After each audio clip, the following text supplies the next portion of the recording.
সবাইকে জানাই শুভ নববর্ষ। আজকের মেনুতে বাসমতি পোলাও আর চিংড়ি মাছের মালাইকারি।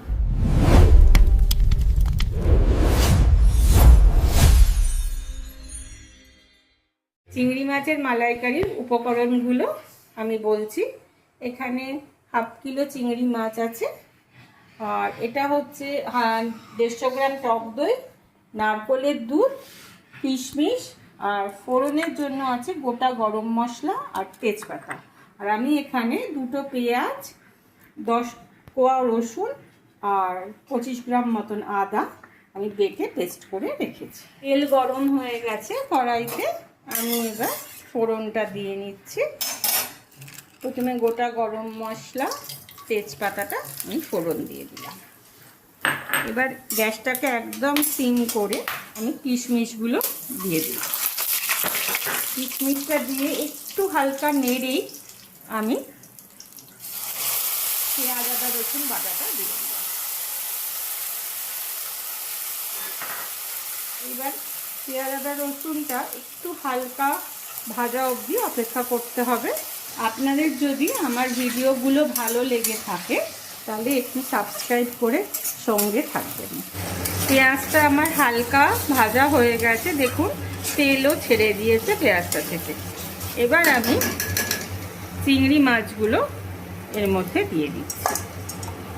চিংড়ি মাছটা আমি এই কারণে দিলাম, চিংড়ি মাছটা একটু হালকা ভাজা হয়ে যাবে। অনেকেই কাঁচা মাছ পছন্দ করে না, সেই জন্য একটু মশলার মধ্যে চিংড়ি মাছটা দিয়ে নেড়ে চেড়ে নিলে খেতে ভালো লাগে।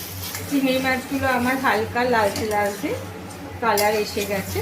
এইবার আমি গুঁড়ো মশলাগুলো দিয়ে দেবো।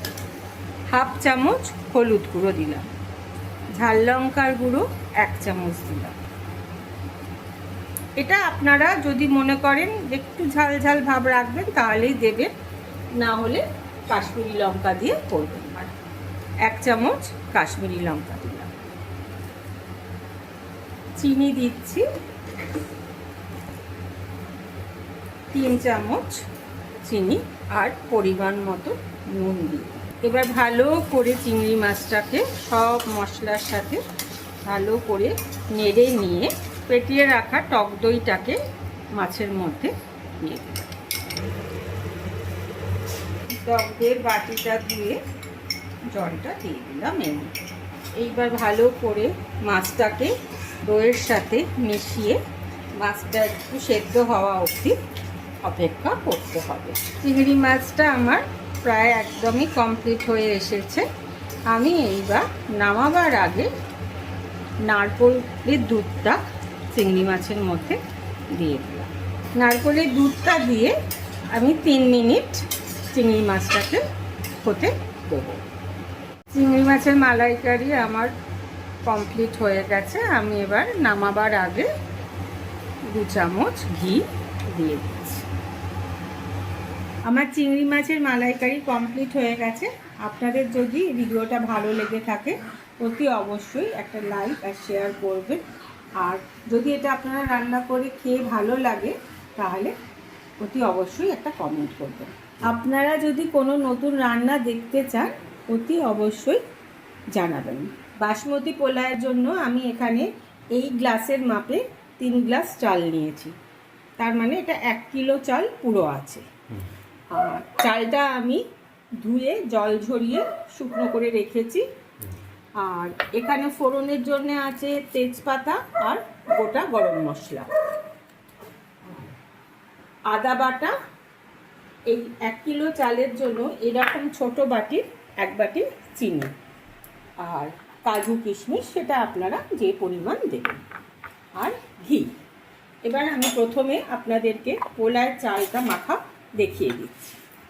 1 চামচ হলুদ গুঁড়ো, ছোট চামচে 8 চামচ লঙ্কা গুঁড়ো। এটা আপনারা ঝাল লঙ্কার বদলে কাশ্মীরি লঙ্কাও দিতে পারবেন। আর এই টিস্পুনের 2 চামচ আদা বাটা। ঘিটা দিচ্ছি টেবিল স্পুনের 2 চামচ দিয়ে এবার চালটাকে ভালো করে মেখে নিচ্ছি। চালটা খুব ভালো করে মাখবেন যাতে সব চালের গায়ে মশলাটা লেগে যায়। এখানে আমি পোলাওয়ের জন্য 3 গ্লাস চাল নিয়েছি।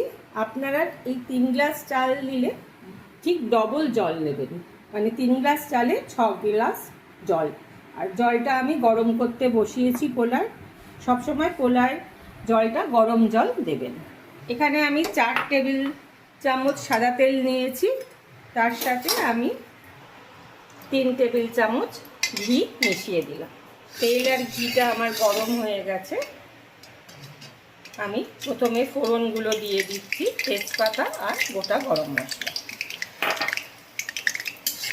গ্যাসের আঁচটা প্রথমে কম রাখবেন, মিডিয়ামে রেখে করবেন। এইবার আমি তেলের মধ্যে কাজু কিশমিশটা দিয়ে দিচ্ছি।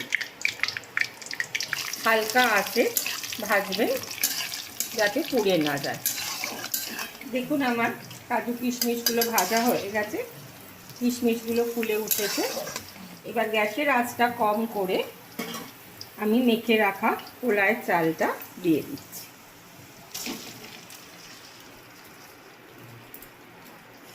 গ্যাসটাকে একদম কম আঁচে রেখে চালটাকে ভালো করে ভাজবেন, অন্তত 3 মিনিট চালটা ভাজবেন। পোলাওয়ের চালটা আমার ভালো মতন ভাজা হয়ে গেছে। দেখুন যখন চালগুলো এরকম সাদা সাদা হয়ে যাবে তখন বুঝবেন যে চালটা ভালো মতন ভাজা হয়ে গেছে। এবার আমি চিনিটা দিয়ে দিলাম আর পরিমাণ মতন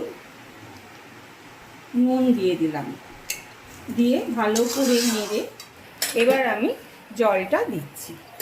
আমি এখানে জলটা গরম করে রেখেছি।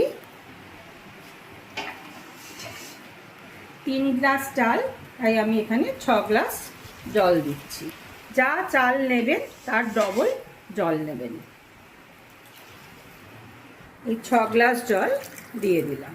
নুন চিনি ঠিক হয়েছে কিনা এই জলটা আপনারা একটু মুখে দিয়ে টেস্ট করলে বুঝতে পারবেন। আর পোলাওয়ের চালটা সবসময় ভালো চালে করবেন। গোবিন্দভোগ চাল 2 রকম হয়, তাই জন্য যে চালে পায়েস হয় সেই চালটা দিয়ে পোলাওটা করবেন। এবার আমি ঢাকা দিয়ে দিচ্ছি। 5 মিনিট ফুল আছে হবে, তখন তারপর ঢাকাটা খুলে আমি আপনাদেরকে দেখাবো। ফুল আছে 5 মিনিট রেখেছিলাম, এরকম হয়ে জলটা একদম টেনে গেছে। এইবার আপনারা একটুখানি খুন্তি দিয়ে মাঝখানে দেখে নেবেন যে আর জল আছে কিনা। আমার আর জল নেই। এবার আমি ঢাকাটা দিয়ে, ঢাকাটা ভালো করে দেবেন যাতে একদম চাপা থাকে।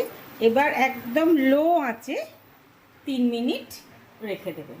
3 মিনিট হয়ে গেলে গ্যাসটা বন্ধ করে দেবেন, দিয়ে মিনিমাম 1 ঘন্টা আপনারা ঢাকাটা খুলবেন না।